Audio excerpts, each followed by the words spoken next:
நான் சவுதி அரேபியாவில் போயிருக்கும்போது அங்கே ஒரு மீட்டிங் நடத்தினாங்க. பேசிகிட்டு இருந்தாங்க, என்னென்னா தமிழ்நாட்டில் ஸ்கூல் ஆரம்பிக்கணும். உடனே அவங்கள்ட்ட கேட்டேன், சரிங்க எப்போ ஆரம்பிப்பீங்க? அடுத்த வருஷம் ஆரம்பிக்க போகிறோம் அப்படின்னாங்க. சரி எல்லாரும் சேர்ந்து அடுத்த வருஷம் ஆரம்பிங்க, நான் இந்த வருஷமே ஆரம்பிச்சிடறேன்னு சொல்லிட்டு அங்கே இருந்துகிட்டே ஃபோன் பண்ணி 15 நாளில் திரும்பி வரும்போது 26 அட்மிஷன் போட்டேன். அந்த 26 பேரோட துவங்கிய ஸ்கூல் இன்றைக்கு 3 கிளைகளோடு 4வது கிளை ஸ்டார்ட் பண்ண போகிறோம். 23 வயசில் பள்ளியினுடைய தாளராக இருந்து இன்றைக்கு ஒரு தமிழ்நாடு ரெஸ்டாரண்ட்டை தொடங்கி நடத்திட்டு இருக்கேன். அது இல்லாமல் அந்த லாண்ட்ரி அண்ட் சலூன் இந்த மாதிரியான சின்ன சின்ன பிஸ்னஸ் நிறையா அது ஒரு சைடில் போயிட்டுருக்கு. இன்றைக்கு Sri Lanka, Malaysia, Saudi Arabia, Dubai மற்றும் நாடுகளில் இந்தியன் கிராசரிஸில் அதிகமான பொருட்களை நான் அனுப்பி கொண்டிருக்கிறேன் என்னோட எக்ஸ்போர்ட் கம்பெனி மூலம். இந்த 2026க்குள்ள மட்டும் 200 கடைகள் துவங்குவதற்காக திட்டமிட்டு வேலைகள் செய்து கொண்டிருக்கிறோம். தற்பொழுதைக்கு 26 ஃப்ரான்ச்சைஸ் சைன் ஆயிடுச்சு. ஜனவரி மாதத்தில் எங்களுடைய துவக்க விழா நாங்கள் தொடர்ந்து ஆரம்பிச்சிருவோம். எந்த பிஸ்னஸையுமே நான் பிளான் பண்ணி பண்ணலை, ஆனால் அதுவாக அமையுது. எதனால் அமைஞ்சதுன்னா, நான் ட்ராவல் பண்ணுறேன், அந்த மக்கள் மூலமாக ஏதாவது ஒரு பிஸ்னஸ் ஆப்பர்ச்சுனிட்டி என்கிட்ட வருது, அவங்க என்னோட பேச்சு நம்பி என்கிட்ட கொடுக்குறாங்க, அதை நான் சரியாக செஞ்சு கொடுக்குறேன். இப்படி அடுத்தடுத்து போகுது. இந்த கிரானா ஸ்டோர்ஸ், லோக்கல் அண்ணாச்சி கடைன்னு சொல்கிறோம், லோக்கல் கடைகள், நம்ம பக்கத்து வீட்டு கடைகள் இருக்கு இல்லையா, இதெல்லாம் கூடிய விரைவில் மிக சீக்கிரமாக அழிந்து போய்விடும், அவங்களுடைய வாழ்வாதாரம் பாதிக்கப்படும், அதை காப்பாற்ற வேண்டும் என்ற நோக்கில். So it's time for me to call upon the next guest onto the stage, Director of Sasco Supermart and Petro Measure Private Limited, creating a strong footprint in the retail and industrial sectors. So with a huge round of applause, I would like to call upon Mr. J. Syed Mohammed onto the stage, please.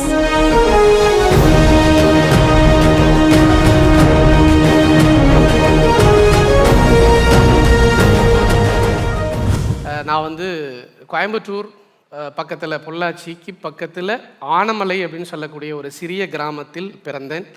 5th ஸ்டாண்டர்ட்லேயே என்னுடைய school life முடியுது. இன்னும் குறிப்பாக சொல்லணும்னா, எங்களுடைய family background ரொம்ப பெரிய background. எல்லாருமே சொந்தமாக நிலம் வச்சு விவசாயிகளாக இருந்தாங்க, நிறையா பிஸ்னஸ் பண்ணிகிட்டு இருந்தாங்க, பெரிய பணக்காரர்களாக இருந்தாங்க, செல்வாக்குடையவர்களாக இருந்துட்டு இருக்கிறாங்க. அந்த குடும்பத்தில் ஒரு நலிவடைந்த ஒரு 4 பேர் அப்படின்னா, நான், என்னுடைய சகோதரி, எங்கள் அம்மா, எங்கள் அப்பா. காரணம் என்னென்னா, நீங்கள் மீம்ஸில் பார்த்துருப்பீங்க, ஏய் இந்த கண்ணுக்கு தெரியிற இடம்லாம் இருக்குல்லடா, ஆமாம் அதெல்லாம் எங்கள் தாத்தாவோடது, ஓகே இப்போ என்னாச்சு, அதை 300 ரூபாய்க்கு அப்போவே விற்றுட்டாரு அப்படிங்குவாங்க. அந்த மாதிரி யாராவது இருக்கீங்களா? இருக்கீங்க. அதே மாதிரி கோயம்புத்தூரில் பல சொத்துக்களை 300 ரூபாய் 200 ரூபாய்க்கு விற்றனால அந்த நலிவடைந்த குடும்பத்தில் இருந்த 4 பேரில் நானும் ஒருத்தனாக மாறிட்டேன். ஸோ எனக்கு ஒரு பெரிய சேலஞ்சு என்ன இருந்துச்சு அப்படின்னா, என் குடும்பத்தில் நான் எப்படியாவது வளர வேண்டும், நல்ல ஒரு இடத்துக்கு வரணும் அப்படின்னு நினச்சிட்டு எங்கள் அப்பாவோட துணையோடு நான் போயிட்டு இருந்தேன். எங்கள் அப்பா ரொம்ப நிறையா படித்தவங்க, வழக்கறிஞராக இருந்தவங்க. அப்பா நல்ல ஒரு எப்படி சொல்கிறதுனா, ஒரு நல்ல ஆசிரியரை போல் மோட்டிவேஷன், அந்த பயிற்சி எல்லாம் நல்லா பண்ணுவார். அப்பா ஒரு சைக்காலஜிஸ்ட் கூட.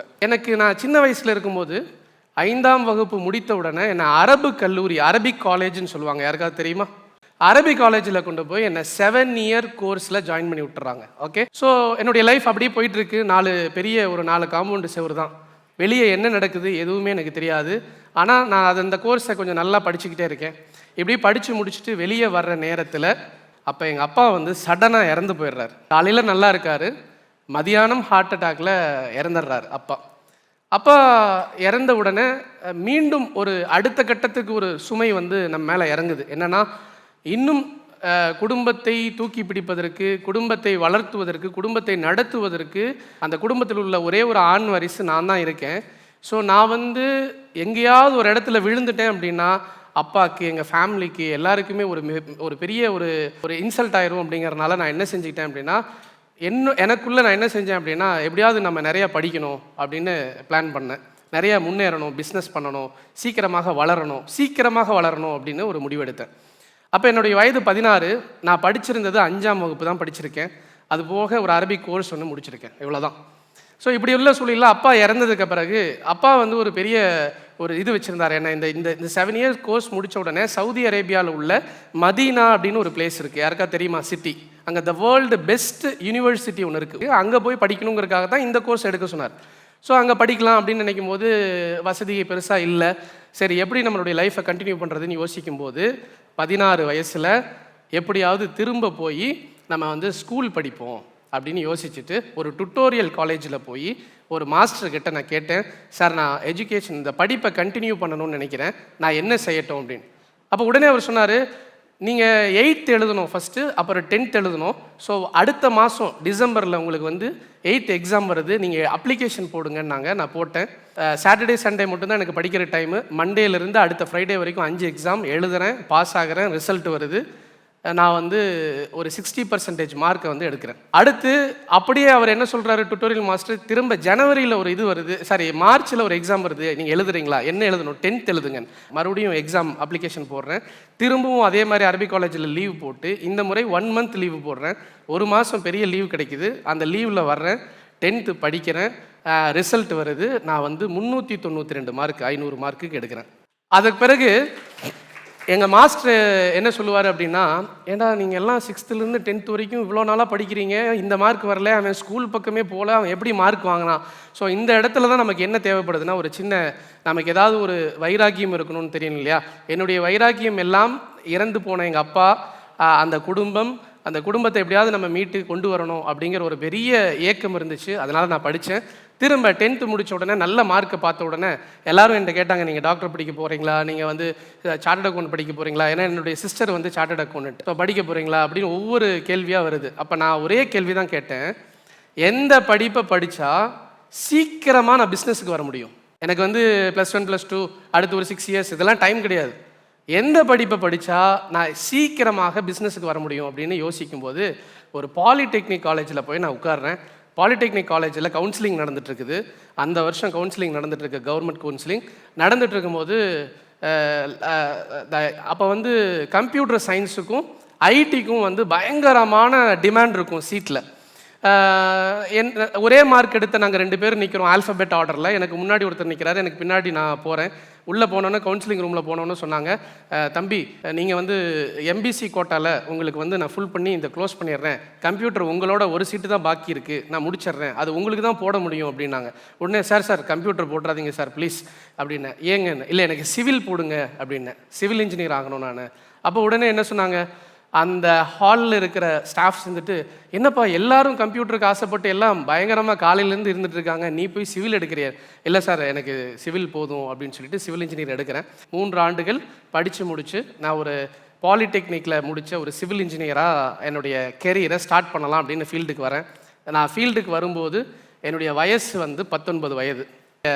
எக்ஸாம்ஸ் அப்போ தான் முடியும் போது எனக்கு ஒரு காய்ச்சல் வந்துடுது. இந்த இடத்துல ஒரு சின்ன ஒரு விஷயம், நான் வந்து இந்த பாயிண்ட்டை வந்து ரெக்கமெண்ட் பண்ணுறேன் உங்களுக்கு. ஆக்சுவலாக எனக்கு என்ன பழக்கம் இருந்துச்சு சின்ன வயசில் அப்படின்னா, ரொம்ப கூச்சப்படுவேன், யார்கிட்டையும் பேசுகிறதுக்கு கூச்சப்படுவேன், சகஜமாக ஒருத்தட்ட போய் ஹாய் ஹலோ சொல்கிறதுக்கு கூட கூச்சப்படுவேன். அப்படி இருந்துட்டு இருந்த நேரத்தில் எங்கள் அப்பா என்ன செஞ்சார், இவனுடைய கூச்சத்தை இப்படி விட்டோம்னா நாளடைவில் பெரிய இதாயிரும், அதனால் வந்து இவனை வந்து எப்படியாவது பழக்கணும்னு சொல்லிட்டு அப்பா என்ன செய்வார், ஒரு ரயில்வே ஸ்டேஷன்லையோ இல்லை பஸ் ஸ்டாண்ட்லேயோ எங்கேயாவது நின்னோன்னா சும்மா போய் பக்கத்தில் இருக்கிறவங்கள்ட்ட போய் எப்போ ட்ரெயின் வரும்னு கேட்டுட்டு வா அப்படின்னு சொல்லுவார். பஸ் எப்போ வரும் போய் கேட்டுட்டு வா. நானும் போகவே மாட்டேன், அழுவேன், அடம் பிடிப்பேன். அப்பா சொல்லுவார், உனக்கு 100 ரூபா தரேன் போய் கேட்டு வா. சரி, அந்த 100 ரூபாய்க்காக போய் பயந்து தயங்கி அந்த ஆட்டோ எப்போங்க வரும், ட்ரெயின் எப்போங்க வரும், வடிவேல் கேட்பார் இல்லையா, சில்லறை எப்போங்க தருவீங்க அப்படிங்கிற மாதிரி ஒரு தயக்கத்தோடு நான் கேட்பேன். அந்த தயக்கம் என்னாச்சு பின்னால் அப்படின்னா, அது உடஞ்சி போய் இப்போ என்னால் பேசாமல் இருக்கவே முடியாது.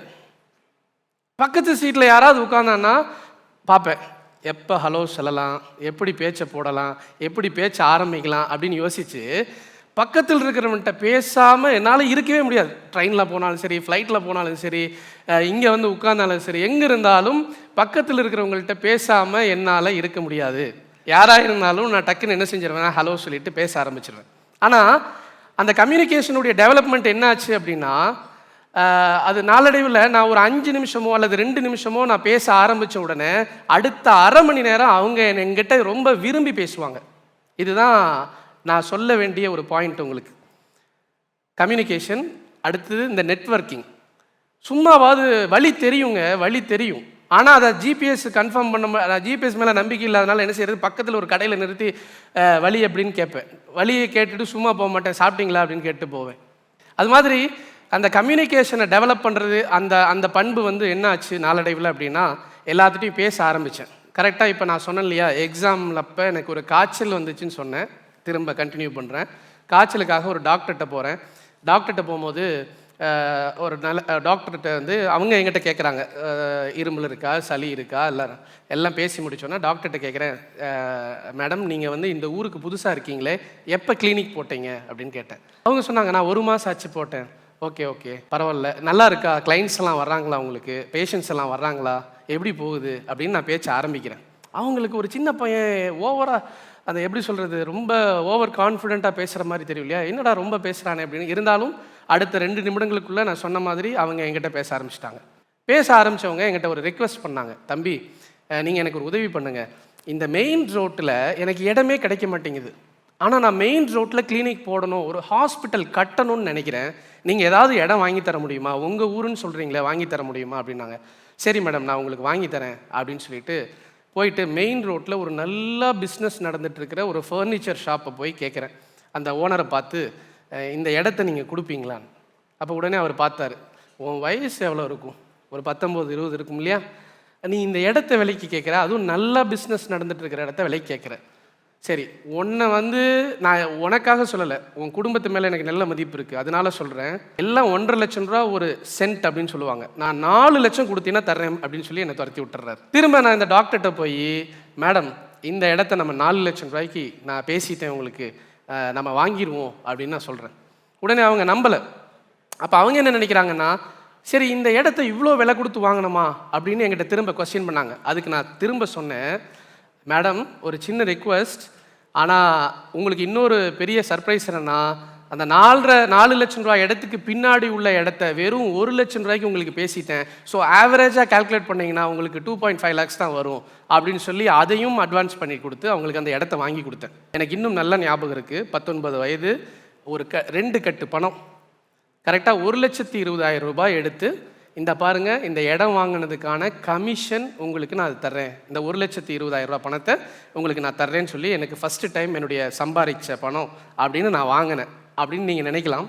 ஆனால் நான் என்ன செஞ்சேன் அப்படின்னா, பணத்தை அப்படியே திருப்பி கொடுத்துட்டு, மேடம் நான் வாழ்க்கையில் பெரிய ஆளாகணும்னு நினைக்கிறேன், எனக்கு ஒரு பெரிய பில்டராக வரணும்னு ஆசை இருக்குது அப்படின்னு சொல்லிட்டு பணத்தை திருப்பி கொடுத்துட்டு, இதுக்கு பதிலாக எனக்கு சின்ன உதவி பண்ணுங்க, என்ன அங்கே ஒரு ஹாஸ்பிட்டல் கட்டுறதா சொன்னீங்கல்ல, அந்த ஆர்டரை எனக்கு கொடுத்துருங்க மேடம். உடனே யோசிக்காமல் கொடுத்தாங்க. உடனே அந்த கன்ஸ்ட்ரக்ஷன் ஸ்டார்ட் ஆகுது. இதெல்லாம் 1 மாதத்தில் ஸ்டார்ட் ஆகுது. என்னுடைய ஃபஸ்ட்டு அந்த கன்ஸ்ட்ரக்ஷனுக்கு அட்வான்ஸ் அமௌண்ட் வந்து ஃபஸ்ட்டு செக்கு நல்லா ஞாபகம் இருக்குது, 35 lakhs. அந்த பில்டிங்கோட வேல்யூ வந்து 1.5 கோடி. அப்போ நான் வந்து என்னுடைய கெரியரில் ரொம்ப கவனமாக இருந்தேன். அதுக்கப்புறம் கன்ஸ்ட்ரக்ஷன் ஸ்டார்ட் பண்ணேன். கிட்டத்தட்ட 150 பேர் 200 பேர் வேலை செய்யக்கூடிய நிறைய பீக்காக ஒரு 4-5-6 வருஷங்கள் அப்படியே கன்ஸ்ட்ரக்ஷனில் பிஸியாக இருந்தேன். திரும்ப அப்படியே கட் பண்ணால் என்னுடைய வயசு வந்து 23 வயது. நான் சவுதி அரேபியாவில் போயிருக்கும் போது அங்கே ஒரு மீட்டிங் நடத்தினாங்க, இந்த மாதிரி ஒரு கேதரிங். அந்த கேதரிங்கில் பேசிகிட்டு இருந்தாங்க, என்னென்னா தமிழ்நாட்டில் ஸ்கூல் ஆரம்பிக்கணும் அப்படின்னு சொல்லி பேசிகிட்டு இருந்தாங்க. அப்போ அந்த மோட்டிவேஷன் ஒரு ஸ்பீக்கர் பேசினாங்க, ரொம்ப சூப்பராக பேசினாங்க. எனக்கு ரொம்ப மோட்டிவேஷன் ஆயிடுச்சு. உடனே அவங்கள்ட்ட கேட்டேன், சரிங்க எப்போ ஆரம்பிப்பீங்கன்னு. நம்ம எல்லோரும் சேர்ந்து ஆரம்பிக்கலாம் அப்படின்னாங்க. எல்லோரும் சேர்ந்து எப்போ ஆரம்பிக்க போகிறோம், அடுத்த வருஷம் ஆரம்பிக்க போகிறோம் அப்படின்னாங்க. சரி எல்லோரும் சேர்ந்து அடுத்த வருஷம் ஆரம்பிங்க, நான் இந்த வருஷமே ஆரம்பிச்சிடறேன்னு சொல்லிட்டு அங்கே இருந்துகிட்டே ஃபோன் பண்ணி, நான் கட்டி வச்ச ஒரு பில்டிங் சேலுக்காக இருந்துச்சு, அந்த பில்டிங்க்கு என்னுடைய சிஸ்டரோட பில்டிங், ஃபோன் பண்ணி கேட்டேன், நான் ஸ்கூல் நடத்தவா அப்படின்னு. உடனே அவங்க ஓகே சொன்னாங்க. நான் வந்து அங்கேருந்து என்னோட பிஏக்கு ஃபோன் அடித்து, இந்த மாதிரி நோட்டீஸ் அடி, இந்த மாதிரி பெயிண்ட் அடி, இந்த மாதிரி என் ஃப்ரெண்ட்ஸ் எல்லாம் வருவாங்க, அவங்கள்ட்ட சொல்லி நம்ம ஸ்டாஃப்ஸ்லாம் சொல்லி நோட்டீஸ்லாம் கொடுத்து கேம்பெயினை ஸ்டார்ட் பண்ணுன்னு சொன்னேன். 15 நாளில் திரும்பி வரும்போது 26 அட்மிஷன் போட்டேன். School ready, 26 admission ready. அந்த 26 பேரோட துவங்கிய ஸ்கூல் இன்றைக்கு 3 கிளைகளோடு 4வது கிளை ஸ்டார்ட் பண்ண போகிறோம். 750 மாணவர்கள் படிக்கக்கூடிய பள்ளியாக இருக்குது. அந்த பள்ளியினுடைய தாளாளர் தான் நான். 23 வயசில் பள்ளியினுடைய தாளாளராக இருந்து இன்றைக்கு 35 நெருங்கியிருக்கேன். நான் ஸ்கூல் போயிட்டுருக்கு. அடுத்தது பார்த்துட்டிங்க அப்படின்னா, இது நான் வந்து அடிக்கடி ஃபாரின் ட்ரிப்பு போய்கிட்டே இருப்பேன். நான் சொன்ன விஷயத்தில் முதல்ல வந்து கம்யூனிகேஷன், பேசுங்க, பேசிக்கிட்டே இருங்க, பக்கத்தில் இருக்கிறவங்கள்ட்ட பேசுங்க, நெட்வொர்க்கிங் க்ரியேட் பண்ணுங்கன்னு சொன்னேன். 2வது முக்கியமான விஷயம், பயணப்படுங்க. பயணம் வாழ்க்கையில் ட்ராவல் பண்ணுறது வந்து எல்லா இடத்திலும், நான் எந்த ஊர் டூர் போனாலும் அங்கே ஏதாவது பிஸ்னஸ் இருக்கான்னு பார்ப்பேன். எந்த டூர், காஷ்மீர் போனாலும் பார்ப்பேன், ரஷ்யா போனாலும் பார்ப்பேன், எந்த நாட்டுக்கு போனாலும் அங்கே நமக்கான விஷயம் என்ன இருக்குது அப்படிங்கிறத பார்த்துக்கிட்டே இருப்பேன். ஸோ அப்படி ட்ராவல் பண்ணிகிட்டு இருக்கும்போது இதே மாதிரி மீண்டும் ஒரு நாட்டில் மலேசியாவில் போனேன். திரும்ப சவுதி அரேபியாவில் போய் ஒருத்தரை சந்திக்கும் போது அவங்க எங்கிட்ட இதே மாதிரி தான் சம்மந்தமே இல்லாமல் ஒருத்தர்கிட்ட பேச ஆரம்பித்தேன். இந்தியன் எம்பசியில் வச்சு பக்கத்தில் உட்கார்ந்துருக்கிறவர், அவர்கிட்ட நான் பேச ஆரம்பித்தேன். நல்லா இருக்கீங்களா, நல்லா, நான் வந்து மாதிரி கோயம்புத்தூர்லேருந்து வந்தேன், அப்படி இப்படிலாம் பேச ஆரம்பித்தோன்னே கடைசியாக அவர் ஒன்று கேட்டார், தம்பி எனக்கு இந்த பொருள் இந்த நாட்டுக்கு வேணும் கிடைக்குமா அப்படின்னாரு. இந்தியன் கிராசரிஸில் ஒரு ப்ராடக்ட், இந்த பொருள் இந்த நாட்டுக்கு வேணும் கிடைக்குமானாரு. 2 நாளில் அரேஞ்ச் பண்ணி கொடுத்தேன். 1 வாரத்தில் ஸ்டார்ட் பண்ணேன். இன்றைக்கு Sri Lanka, Malaysia, Saudi Arabia, Dubai மற்றும் நாடுகளில் இந்தியன் கிராசரிஸில் அதிகமான பொருட்களை நான் அனுப்பி கொண்டிருக்கிறேன் என்னோட எக்ஸ்போர்ட் கம்பெனி மூலமாக. எந்த பிஸ்னஸையுமே நான் பிளான் பண்ணி பண்ணலை, ஆனால் வந்து அதுவாக வந்து அமையுது. எதனால் அமைஞ்சதுன்னா என்னோட நான் வந்து ட்ராவல் பண்ணுற இடத்துல நிறைய மக்களை பார்க்குறேன். அந்த மக்கள் மூலமாக ஏதாவது ஒரு பிஸ்னஸ் ஆப்பர்ச்சுனிட்டி என்கிட்ட வருது, அவங்க என்னோட பேச்சு நம்பி என்கிட்ட கொடுக்குறாங்க, அதை நான் சரியாக செஞ்சு கொடுக்குறேன். இப்படி அடுத்தடுத்து போகுது. ஸோ இன்றைக்கி வந்து நான் வந்து இது இல்லாமல் கிட்டத்தட்ட ஒரு 8 கம்பெனிஸோட டைரக்டராக இருக்கிறேன் நான். கன்ஸ்ட்ரக்ஷன் கம்பெனி, ஸ்கூல், நான் முன்னாடி சொன்ன மாதிரி கன்ஸ்ட்ரக்ஷன் கம்பெனி, ஸ்கூல் இருக்குது. இது மட்டும் இல்லாமல் சவுதி அரேபியா நான் அடிக்கடி போயிட்டு வரனால அங்கே என்ன பிரச்சனையாச்சு அப்படின்னா, ஒரு டாக்ஸி டிரைவர் நம்மளை ரொம்ப டென்ஷன் பண்ணிட்டான். டாக்ஸியில் போகும்போது 10 ரியால்ஸ் அப்படின்னு சொன்னேன். நான் ஏறிட்டேன். ஏறணுன்னு இது ரொம்ப தூரம், 20 ரியால் கொடு அப்படின்னா ஒரு பெரிய சண்டை வந்துச்சு. அப்போ நான் அவன்கிட்ட சொன்னேன், எப்போ இங்கே 1 ரியால் அப்படிங்கிறது எங்கள் நாட்டில் 22 ருபீஸ், ஸோ என்னையெல்லாம் இப்படியெல்லாம் ஏமாத்தாது அப்படின்னு. அதுக்கு அவன் சொன்னான், அவன் யாரும் இல்லை, நம்ம பக்கத்து நாட்டுக்காரன். அவன் தான் சொல்கிறான், நீ எல்லாம் எதுக்கு இங்கே வர்ற கஞ்சூஸ், நீ எல்லாம் எதுக்கு இங்கே வர்ற, அவ்வளோ வேல்யூ உன்னால் கொடுக்க முடியலன்னா நீங்களாம் எதுக்கு வர்ற அப்படின்னா.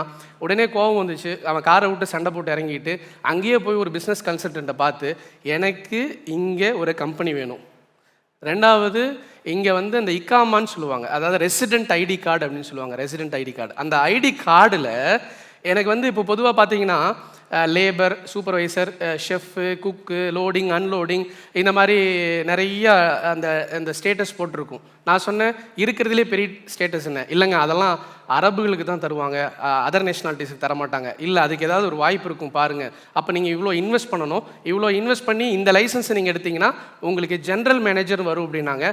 உடனே அங்கேயே இருந்துட்டு பணத்தை போட்டு விட சொல்லி இன்வெஸ்ட் பண்ணி ஜென்ரல் மேனேஜரும் கார்டு வாங்கிட்டு தான் நான் சவுதியை விட்டு திரும்பி வந்தேன்.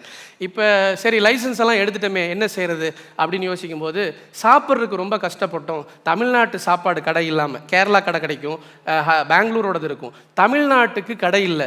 சரி என்ன செய்யலாம் அப்படின்னு யோசிச்சுட்டு ஒரு தமிழ்நாடு ரெஸ்டாரண்ட் மிகப்பெரிய அளவில் அங்கே இருக்கிற எல்லா கடையோட பெரிய கடையாக போட்டு ஒரு தமிழ்நாடு ரெஸ்டாரண்ட்டை தொடங்கி நடத்திட்டு இருக்கேன். அது இல்லாமல் அந்த லாண்ட்ரி அண்ட் வந்து சலூன், இந்த மாதிரியான சின்ன சின்ன பிஸ்னஸ் நிறையா அந்த லைசன்ஸுக்கு கீழே 300 ஆக்டிவிட்டீஸ் என்னால் பண்ண முடியும். தற்போதைக்கு நான் அந்த லைசன்ஸ் அண்டரில் ஒரு மோரோவர் 20 ஆக்டிவிட்டீஸுக்கு நெருங்கிட்டேன். அது ஒரு சைடில் போயிட்டுருக்கு. சவுதி அரேபியாவில் பெட்ரோ மெஷர் பிரைவேட் லிமிடெட் கம்பெனியுடைய டைரக்டராக இருக்கேன். ஸோ அடுத்து வந்து பார்த்துட்டிங்க அப்படின்னா இது மாதிரி தொடர்ச்சியாக பயணங்கள் செய்து கொண்டே இருக்கிற போது ஒரு தடவை ஒரு புரோக்கரை சந்திக்க வாய்ப்பு கிடைச்சிது. நான் வந்து ஸ்கூல் வாங்குறதுக்காக ஒரு இடம் பார்க்குறேன். அந்த இடம் பார்க்கும்போது அந்த இடத்த நான் விலைக்கு வாங்கலான்னு போகும்போது, இல்லைங்க இது முடிஞ்சிருச்சு. அப்படியா, யார் வாங்கினா, இங்கே வந்து ஒரு பெரிய கார்ப்பரேட் சூப்பர் மார்க்கெட் ஸ்டோர் வரப்போகுது அப்படின்னாங்க. அப்போ நான் சொன்னேன், ஏங்க இந்த கார்ப்பரேட் சூப்பர் மார்க்கெட் ஸ்டோரெல்லாம் வந்து கோயம்புத்தூர், சென்னை, மதுரை, திருச்சி இந்த மாதிரி சிட்டிஸில் தானே வரும், சிட்டி சென்டரில் தானே வரும், நம்ம ஒரு வில்லேஜ் பொள்ளாச்சியில் வந்து வருதே அப்படின்னு கேட்டோம்னா, ஆமாங்க வருது அப்படின்னு அந்த புரோக்கர் சொன்னார். சொல்லிவிட்டு சரி ஓகே நம்ம ஊரும் வளர்ந்துருச்சு, நம்ம ஊரும் டெவலப் ஆயிடுச்சு அப்படின்னு நான் சொன்னேன். அதுக்கு அவர் சொன்னார், இல்லைங்க தம்பி, அந்த இடத்துல அந்த சூப்பர் மார்க்கெட் வந்துச்சு அப்படின்னா பொள்ளாச்சியில் இருக்கிற குறைந்தபட்சமாக 500 மளிகை கடைக்காரர் வீட்டில் அடி விழுகும் அப்படின்னாரு.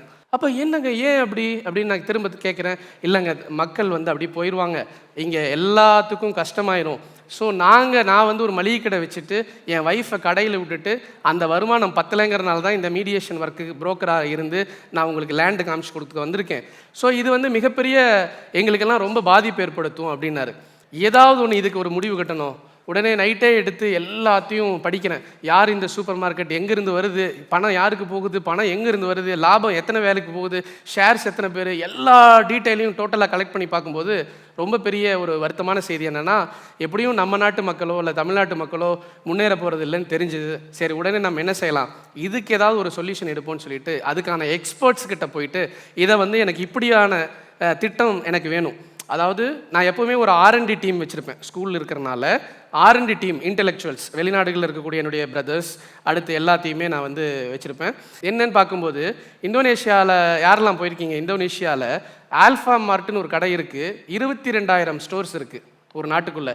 இண்டோ மார்ட்னு ஒரு கடை இருக்குது, 18,000 ஸ்டோர்ஸ் இருக்குது. மலேசியாவில் 7-Eleven ஒரு கடை இருக்குது, கிட்டத்தட்ட 20,000 ஸ்டோர்ஸ் கிட்ட தாண்டியிருக்காங்க. ஸோ இதெல்லாம் பார்த்துட்டு நான் என்ன செஞ்சேன், சரி நம்மளும் அதே மாதிரி ஒரு ஸ்டோர் மாடலை கொண்டு வருவோம் அப்படின்னு சொல்லிட்டு சாஸ்கோ அப்படின்னு ஒரு பெரிய பிராண்டை அறிமுகப்படுத்தி சாஸ்கோ சூப்பர் மார்க்கெட் அப்படின்னு சொல்லிட்டு ஒரு மினி மார்க்கெட் ஸ்டைலில் இந்தியா, அதாவது தமிழ்நாடு முழுக்க எல்லா இடங்களிலும் இருக்கக்கூடிய மாதிரி ஒரு சூப்பர் மார்க்கெட்டுடைய டிசைன் எப்படி இருக்கணும், அந்த பெரிய சூப்பர் மார்க்கெட் கார்ப்பரேட்டில் போய் வாங்கினா என்னென்ன லாபம், அட்வான்டேஜஸ் என்னென்ன, இவங்களுக்கு என்னென்ன டிஸ்அட்வான்டேஜஸ், அதையெல்லாம் ஆய்வுக்கு உட்படுத்தி சரி இங்கே இதெல்லாம் தவிர்ப்போம், இந்த இடத்துல இதெல்லாம் நம்ம செய்வோம், இந்த இடத்துல இதெல்லாம் வேல்யூ ஆடட் பண்ணுவோம்னு சொல்லி சிறு முதலாளிகள் சிறு வியாபாரிகளை பலப்படுத்துவதற்காக வேண்டியே வடிவமைக்கப்பட்ட ஒரு ஸ்ட்ரக்சர் தான் சாஸ்கோ சூப்பர் மார்க்கெட். இந்த சாஸ்கோ சூப்பர் மார்க்கெட் வந்து எங்கள்கிட்ட கூட கேட்டாங்க, எத்தனை சூப்பர் மார்க்கெட் நீங்கள் நடத்திட்டு இருக்கீங்க அப்படின்னு. நான் ரொம்ப சந்தோஷமாக பெருமையாக சொல்கிறேன், எந்த சூப்பர் மார்க்கெட்டுமே இன்னும் நடத்தலை. சரி, அப்புறம் ஏன் நீங்கள் வந்து இதை பற்றி பேசுகிறீங்க அப்படின்னு கேட்டால் நான் ரொம்ப ஒரு இதோட சொல்கிறேன், கான்ஃபிடென்ட்டோடு சொல்கிறேன். என்றைக்குமே மக்கள் சக்தி வந்து ரொம்ப அதிகமான வெற்றியை பெற்றுத்தரும். கார்ப்பரேட்டுக்கு முன்னாடி, கவர்மெண்ட்டுக்கு முன்னாடி, அது எல்லாத்த விட மக்களினுடைய சக்தின்னு ஒன்று இருக்குல்ல, அது வந்து கண்டிப்பாக வெற்றியை கொடுக்கும். ஸோ இது சிறு வியாபாரிகள் சிறு முதலாளிகளை பலப்படுத்துவதற்காக வேண்டி சாஸ்கோன்னு சொல்லிட்டு ஒரு சூப்பர் மார்க்கெட்டு அதை வந்து ஃப்ரான்ச்சைசி கொடுக்குறோம். ஃப்ரான்ச்சைசி கொடுத்து இந்த சூப்பர் மார்க்கெட்டில் ஒரு 50 லட்சம் ரூபாய்க்கு ஒரு சாஃப்ட்வேர் பயன்படுத்துகிறாங்கன்னா சாதாரண ஒரு 10 லட்சம் ரூபா மதிப்பிலான அந்த பொட்டி கடையிலையும் அதே சாஃப்ட்வேரை பயன்படுத்துறதுக்கான ஒரு வாய்ப்பை நாங்கள் கொடுக்குறோம். ரெண்டாவது, அவங்க பர்ச்சேஸ் பண்ணுறது வந்து ரொம்ப லோ ரேட்டுக்கு பண்ணுறாங்க அப்படின்னா அதே மாதிரி இந்த பக்கமும் நம்ம என்ன செய்கிறோம், நம்ம ரொம்ப லோவான ப்ரைஸில் கொடுக்கணும் அப்படிங்கிற ஒரு வாய்ப்பையும் நம்ம கிரியேட் பண்ணி கொடுக்குறோம். காரணம் என்னென்னா, ஒரு ஆய்வு 2020க்கு பிறகு 2025 இது ரெண்டுக்கும் நடுவில் கிரானா ஸ்டோர்ஸ் அப்படின்னு சொல்லுவாங்க, லோக்கல் கிரானா ஸ்டோர்ஸ், அடுத்து ஆர்கனைஸ்டு சூப்பர் மார்க்கெட்ஸ், இது ரெண்டுக்கும் தான் போட்டியே. 2020 லோக்கல் கிரானா ஸ்டோர்ஸினுடைய வர்த்தக பங்களிப்பு இந்த சமூகத்திற்கு 86% இருந்தது. 2025 68% மாறி போய்விட்டது. அவங்க வெறும் 14-10 இருந்தவங்க இன்னைக்கு மோர் தென் 25-30 கிட்ட நெருங்கிட்டாங்க பர்சன்டேஜ் சேல்ஸில். இந்த கிரானா ஸ்டோர்ஸ், லோக்கல் அண்ணாச்சி கடைன்னு சொல்கிறோம், லோக்கல் கடைகள், நம்ம பக்கத்து வீட்டு கடைகள் இருக்கு இல்லையா, இதெல்லாம் கூடிய விரைவில் மிக சீக்கிரமாக அழிந்து போய்விடும், அவங்களுடைய வாழ்வாதாரம் பாதிக்கப்படும், அதை காப்பாற்ற வேண்டும் என்ற நோக்கில் இந்த சாஸ்கோ அப்படிங்கிற இந்த சூப்பர் மார்க்கெட்டை நாங்கள் கையில் எடுத்திருக்கோம். இங்கே என்ன பெரிய டாஸ்க் அப்படின்னா, 2026 ஜனவரி முதல் நாங்கள் தொடங்கணும்னு முடிவு பண்ணியிருக்கோம். இந்த 2026க்குள்ளே மட்டும் 200 கடைகள் துவங்குவதற்காக திட்டமிட்டு வேலைகள் செய்து கொண்டிருக்கிறோம். தற்பொழுதைக்கு 26 ஃப்ரான்ச்சைஸ் சைன் ஆயிடுச்சு. ஜனவரி மாதத்தில் எங்களுடைய துவக்க விழா நாங்கள் வந்து தொடர்ந்து ஆரம்பிச்சிருவோம். 200 கடைகளை நோக்கி ஓடுறோம். மிக விரைவாக எங்களுடைய 2000 கடைகளோடு இந்தியாவில், தமிழ்நாட்டில் குறிப்பாக சாஸ்கோ சூப்பர் மார்க்கெட் என்ற பெரிய நிறுவனம் வந்துடும். இதில் பெரிய விஷயம் என்னென்னா, நான் ஒரு கோலை செட் பண்ணி ஓடும்போது எனக்கு டைவர்ஷன் வருது. எங்கேருந்து வருதுன்னா, பெரும் முதலாளிகள் அழைப்பு விடுக்கிறார்கள், தம்பி ஈரோட்டில் இப்படி ஒரு பெரிய ஷாப் இருக்குது, இந்த முழு ஷாப்பும் எடுத்துக்கங்க, இன்வெஸ்ட்மெண்ட்டை பற்றி எனக்கு கவலையே இல்லை, நீங்கள் இதை பெருசாக பண்ணுங்க அப்படின்னாங்க. இல்லை சார், நான் பெருசாக பண்ண வரல சார், நான் சின்னதாக பண்ணுறவங்களுக்கு பெருசாக உதவி பண்ண வந்திருக்கேன், ஸோ நான் பெருசாக வரலை, என்னால் அதில் கான்சன்ட்ரேட் பண்ண முடியாது, ஸோ டைவர்ஷன் இல்லாமல் போயிட்டு இருக்கேன். அதே மாதிரி இன்னொருத்தர் சொல்றாங்க, நான் இந்த மாவட்டம் முழுவதும் நான் ஃப்ரான்ச்சைஸ் எடுத்துக்கிறேன், இங்கே யாரெல்லாம் பண்ணுறாங்களோ எனக்கு கொடுங்க. இல்லை சார், சாரி சார், நான் வந்து ஒரு பாக்கெட்டில் பணம் நிறைய கூடாது, எல்லா பாக்கெட்டுக்கும் பணம் போகணும்னு நினச்சி அந்த கோலோடு நான் வந்திருக்கேன், ஸோ அதனால் நான் அப்படி பண்ண முடியாது அப்படின்னு சொல்லிட்டு டைவர்ஷனே இல்லாமல் போயிட்டுருக்கேன். பயணம் என்பது மிகப்பெரிய வெற்றியை கொடுக்கும் உங்கள் வாழ்க்கையில். சும்மா போனாலும் சரி, நீங்கள் எங்கேயாவது டூர் போனாலும் சரி, உங்களுடைய இலக்கு, உங்களுடைய அந்த விஷன் சரியாக இருக்கும் என்றால், உங்களுடைய தேடல் சரியாக இருக்கும் என்றால், பயணம் என்பது மிகப்பெரிய உதவியாக இருக்கும். என்னுடைய வாழ்க்கையில் நான் இன்றைக்கு இந்த இடத்துல நின்று பேசுகிறேன், இவ்வளோ பிஸ்னஸ் பண்ணுறேன், இதெல்லாம் இந்த கம்பெனிகளாம் நிர்வகிக்கிறேன் அப்படின்னா எதுவுமே நான் திட்டமிட்டு செய்தது கிடையாது. என்னுடைய பயணத்தின் வழியாக எனக்கு கிடைக்கப்பட்ட வெகுமதி என்றே நான் சொல்லுகிறேன். ஆக கம்யூனிகேஷன் அண்ட் ட்ராவல், இந்த 2 விஷயத்தை கவனமாக எடுத்துக்கங்க. Thank you sir, thank you so much. One more time சாருக்கு ஒரு கைத்தட்டல் கொடுத்துடலாம். தேங்க்யூ.